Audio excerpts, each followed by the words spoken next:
নমস্কার, আপনাদের সবাইকে স্বাগত। প্রথমে এই ভিডিওগুলি দেখুন।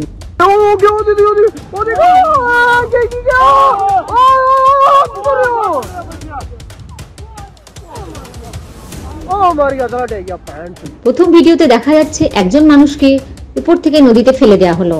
বাকি সব ভিডিও পিওকের। আমাদের কাছে এর থেকেও মারাত্মক ভিডিও আছে, কিন্তু সেগুলি পোস্ট করা যাবে না।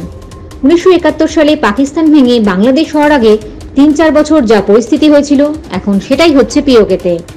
পিওকে যা ভারতের অংশ, কিন্তু পাকিস্তান জোর করে দখল করে রেখেছে। বিগত 3-4 বছর থেকে মাঝে মধ্যেই উত্তাল হয়ে উঠছে পিওকে। সেই এলাকার মানুষ ভারতের সাথে যুক্ত হতে চাইছে। ভয়াবহ বিক্ষোভে উত্তাল পাক অধিকৃত কাশ্মীর। সেই প্রতিবাদ দমন করতে রীতিমতো মারমুখী পাক পুলিশ ও রেঞ্জার্সরা।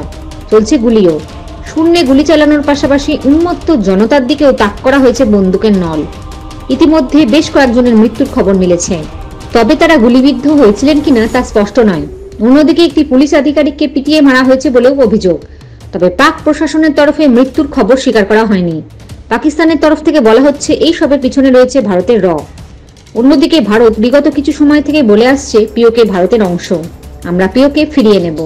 এখন দেখার পরিস্থিতি কোন দিকে যায়। আপনাদের কি মতামত তা অবশ্যই কমেন্টে জানান। জয় হিন্দ, জয় জওয়ান, জয় কিষান।